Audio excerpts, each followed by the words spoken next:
कल्पना कीजिए, एक ओर भारत की स्वतंत्रता का सबसे बड़ा प्रतीक जो लाखों लोगों के लिए महात्मा था, दूसरी ओर एक अछूत समुदाय का बौद्धिक योद्धा जिसने हर कदम पर अपमान सहा, लेकिन अपनी तर्क शक्ति से संविधान का निर्माण किया।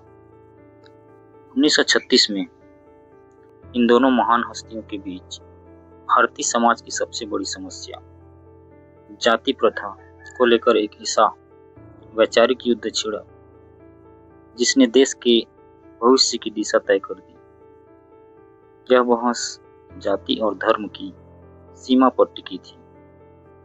क्या जाति प्रथा हिंदू धर्म का एक सड़ चुका हिस्सा था, या इसका मूल आधार वर्ण व्यवस्था था जिसे बसाना आवश्यक था? आज हम डॉक्टर बी.आर. अम्बेडकर के मौलिक भाषण जाति का विनाश और गांधी जी के उस पर दिए गए उत्तर का विश्लेषण करेंगे। डॉक्टर अम्बेडकर ने 1936 में लाहौर की जात पात तोड़क मंडल के लिए अपना भाषण लिखा था, जिसका शीर्षक था जाति का विनाश। इस भाषण में उन्होंने तर्क दिया कि जाति को तब तक नहीं मिटाया जा सकता जब तक हिंदू धर्म ग्रंथों की सत्ता को चुनौती न दी जाए। यह भाषण इतना क्रांतिकारी था कि मंडल ने इसे छापने से मना कर दिया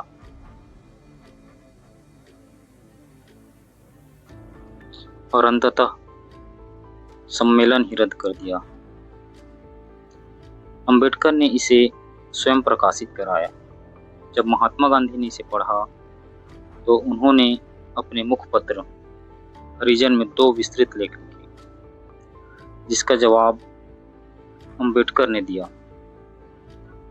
बहस का केंद्र बिंदु था जाति प्रथा और वर्ण व्यवस्था के बीच का संबंध।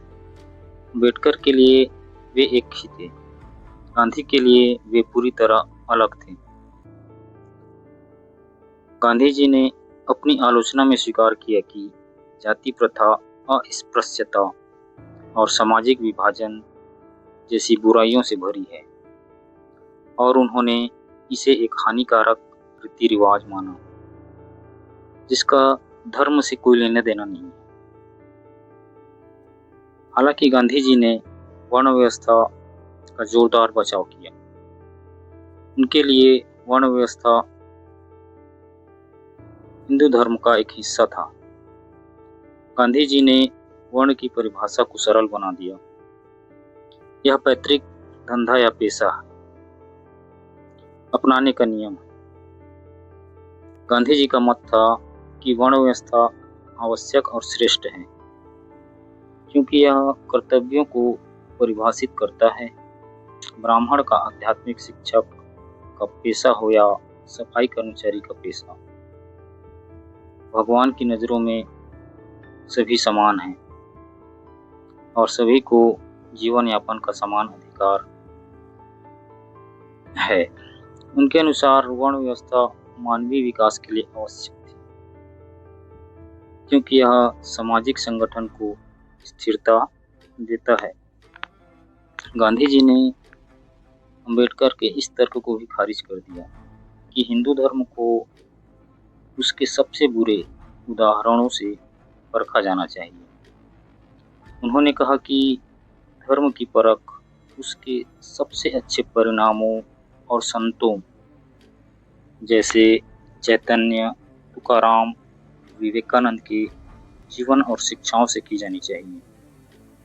डॉक्टर अम्बेडकर ने गांधी के वर्ण की परिभाषा को पारिभाषिक झूठ और भ्रांति, कन्फ्यूजन करार दिया। अंबेडकर ने तर्क दिया कि गांधी जी वर्ण की परिभाषा पूरी तरह से जाति की परिभाषा से मेल खाती है। अंबेडकर के लिए जाति और वर्ण के सारे दोनों में कोई अंतर नहीं था, क्योंकि दोनों का मूल सिद्धांत पैतृक पेशा अपनाना था। अंबेडकर ने पूछा कि अगर वर्ण व्यवस्था जाति नहीं है तो किस आधार पर टिकी है? अगर इसे सख्ती से लागू किया जाए तो इसका परिणाम वही होता है जो जाति प्रथा में होता है। अंतरजातीय विवाह और सहभोज पर प्रतिबंध। अंबेडकर का मानना था कि गांधी जी वर्ण के नाम पर जाति को ही प्रचार कर रहे थे। अंबेडकर के अनुसार गांधी जी की वर्ण व्यवस्था की वकालत ने सामाजिक सुधार को भारी क्षति पहुंचाई। उन्होंने कहा कि वर्ण व्यवस्था पर हमला किए बिना अस्पृश्यता को मिटाने की कोशिश करना ऐसा है जैसे रोग के केवल बाहरी लक्षणों का इलाज करना या पानी की सतह पर लकीर खींचना। गांधी जी ने अस्पष्टता और सोचने की विश्वास न रखने वाली प्रवृत्ति ने उन्हें पुराने रूढ़िवादी ढांचों का समर्थन करने वाला बना दिया।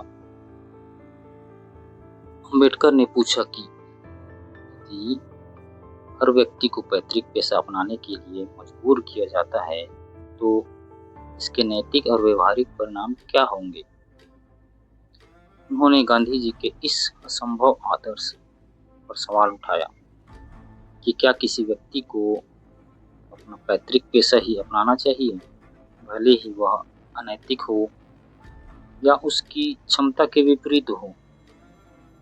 अंबेडकर पूछते हैं कि क्या किसी व्यक्ति को केवल इसलिए दलाली या वेश्यावृत्ति का पेशा अपनाना चाहिए क्योंकि उसके पूर्वज यही करते थे।